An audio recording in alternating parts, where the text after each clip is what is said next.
খুলনার মধ্যে সবথেকে জনপ্রিয় একটা জনপ্রিয় জায়গা হচ্ছে সাত রাস্তার মোড়।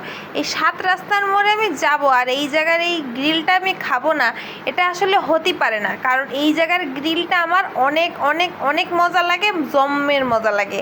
আর এই জম্মের মজা লাগার কারণ কি জানেন? এই গ্রিলটার মধ্যে একটা আচারি ফ্লেভার আছে এবং গ্রিলটা একদম রসালো, একদম মাখো মাখো একটা গ্রিল, একদম ভিতর পর্যন্ত মশলাটা যায়। এই গ্রিলের ভিডিও আপনারা আমার পেজে এর আগেও দেখিছেন আর আবারও দেখতেছেন, কারণ এই জায়গা আমি যে কতবার খাইছি তা বলে শেষ করা যাবে না। কিন্তু আমি বুঝি না যে গ্রিলের সাথে এরা মেয়োনেজ কেন দেয়, সাদা সসটা কেন দেয়। আমার কিন্তু ভাই গ্রিলের সাথে মেয়োনেজ ভালো লাগে না, বারবিকিউবের সাথে ভালো লাগে।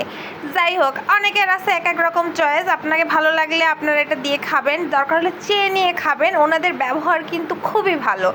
আমি গ্রিলের সাথে ওনাদের সালাদ মাখানোটা অনেক বেশি পছন্দ করি, তাই আমি অনেকবার সালাদ নিয়ে খাইছি, আর ওনারা আমার যতবার চাইছি ততবারই দেছে।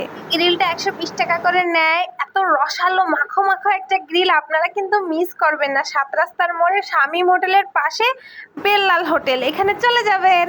আর আপনারা যারা যারা এই বেল্লাল মামার হোটেলে খেয়েছেন তারা কিন্তু আমাকে কমেন্ট করে জানাতে ভুলবেন না যে আপনাদেরও কি এটা জম্মের মজা লাগে। আর সাত রাস্তার মোড়ে যে এই গ্রিলটা খাওয়ার পরে ওর পাশে দেখবেন কি সুন্দর মটকা চা বিক্রি হচ্ছে। আমি তো চা প্রেমী না, তবে আপনারা যারা যারা চা প্রেমী আছেন তারা কিন্তু ওই চাটাও খেয়ে আসবেন, একটা দুর্দান্ত কম্বিনেশন।